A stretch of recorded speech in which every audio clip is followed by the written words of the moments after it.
Hey guys, I want to talk about something that's very important when it comes to studying work, and that is rejection. Everybody's favorite thing. Just kidding. No, it is not. So, rejection is part of the game, and you got to learn how to take it. Now, rejection isn't a rejection of you, it's rejection of what you're coming and presenting them with. Okay.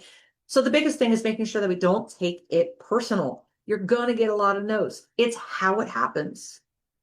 If you cannot handle a little bit of friction, a little bit of confrontation, now you shouldn't get a lot of confrontation.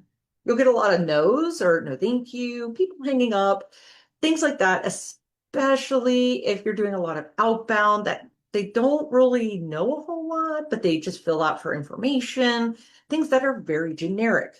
So you would probably get a lot more in that scenario, especially cold calling. I don't do cold calling specifically for that, mostly because there's no real rhyme or reason why I am calling you, and I just happen to have the yellow pages. But there's something really important about the rejection is that you don't take it personally and you do not dwell on it. You're going to get a lot of people to say, no, no, thank you. Those are typically the easier ones until they start hanging up on you, until they start going, oh, no. Okay. Now, the reason I'm talking about this is because this is also something that people typically fear when they get into outbound. Inbound, it's easy. They came to you. What do you got to fear?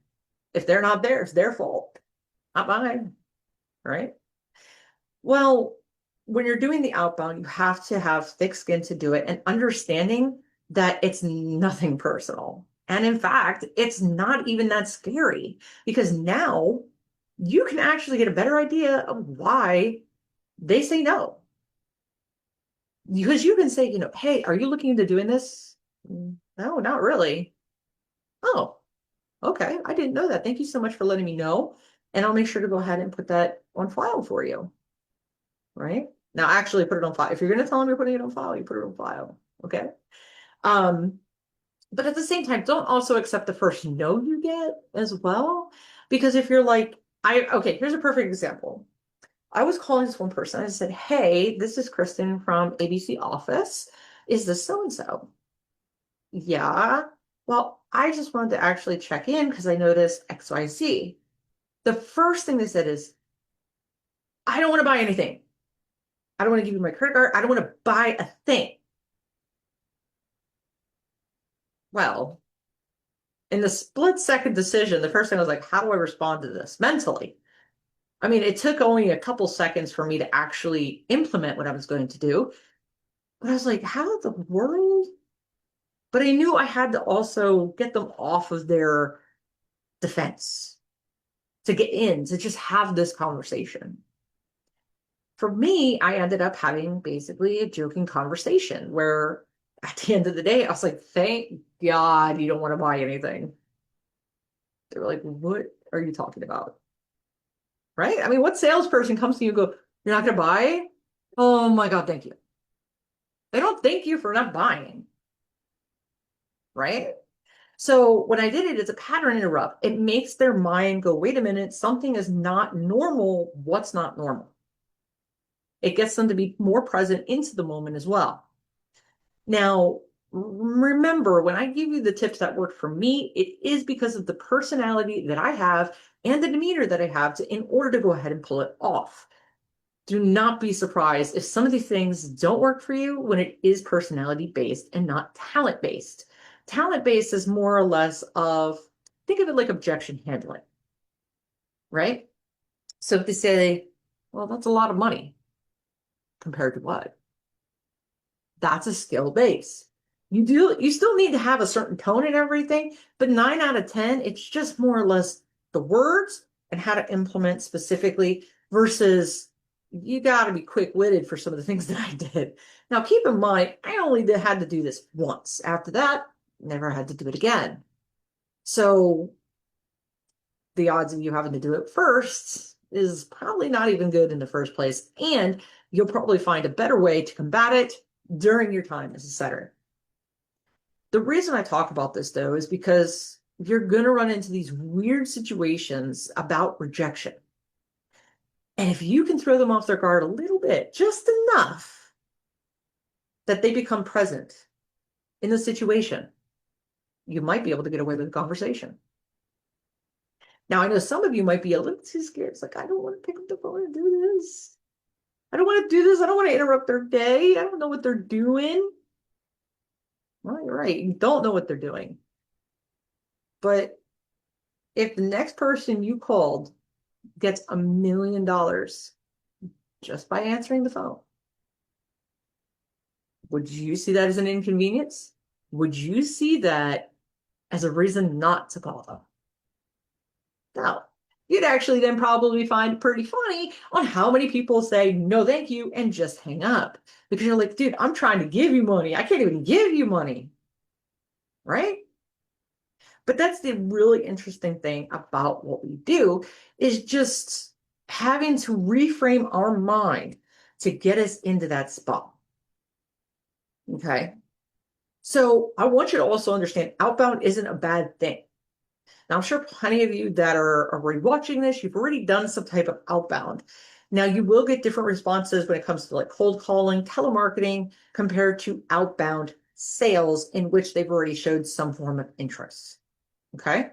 So that is going to be two different realms, and we're never going to talk about cold calling or telemarketing here. Okay. Just not. But there's a really cool thing about when you get your no's. You can do a little tally. No, no, no, no. Oh, conversation. You can start doing a little tally to figure out how many no's does it take to get to one conversation. Then you can build it out on a systematic scale as well. So then that way, when you get no thanks, I don't want to talk, we got, okay, cool. One down. I just need three more and I can actually have a conversation. Not so scary anymore. But you also got to remember you do have to have that thick skin because you might get someone who's not always polite, but you should be. I'm not saying to take it like customer service reps, but what I am saying is that you still have to be respectful. If you did interrupt their dinner, say, oh, I do apologize. I didn't know. Would there be a better time that I could actually call you back and see if it actually makes sense for us to, connect on a longer call at a different time? You could also say, well, I am so sorry. I was not intending to do that. If I can just ask you a couple questions, see if it makes sense for us to actually reach back out to you. It would only take a few minutes of your time, and then I can let you get back to dinner, if that works. Right? So it's also giving them the respect that they deserve of, hey, I know I interrupted your day. I know I did this. I am so sorry. I did not want to do that. Let's see if it makes sense for us to actually have another conversation. Okay. If you're still nervous after you're like, okay, I think I got it. I got the understanding. I got a different mind shift, but I'm still nervous to call these people. You need to figure out why. When I first started outbound, I didn't like it at all. I did not. And I was scared. I was like, okay, you can't be scared to call these people. You just can't. So how am I going to get over it when I'm just afraid to hit dial? Hit one button. Well, I thought about it. I said, okay, well, what's the scary part here? What's the part that's creeping me out? Well, I could be interrupting their day. I could kind of piss them off. I really don't like pissing people. Okay. So then what is worth interrupting their day for? Well, to me, I was like, well, last I checked, no one got mad at calling you just to say something to make you laugh, to bring smiles to your day. So what if that's my thing? I said, okay, let's put it to the test. Wrote down my theory, wrote down what could happen, because you always got to track, because if you don't track, it didn't happen. All right. So I went ahead and I actually called these people and I would just talk to them, you know. Wouldn't even qualify. Wouldn't do any of that. I mean, if it flowed there, it flowed there. That's perfectly fine. But it wasn't my top concern. Not yet. Because to me at the time, successful meant I want a conversation with these guys. But after a while, it became natural for me to go into that state of I am going to make them happy. I am going to give them a smile on their face before I'm done. It got me over my fear because then I had a internal reason to call them, an internal justification to call them, in which no longer did I feel like I was actually interrupting them without a purpose. So if you're in that state right now, I want you to sit there and really think about it and put in the comments below what exactly is preventing you from doing more outbound dials. Is it because you are scared? Maybe it could be software problems. Or maybe we just need a little bit of a tougher skin. I don't know. That's for you to decide. Only you are going to actually know what the real problem is.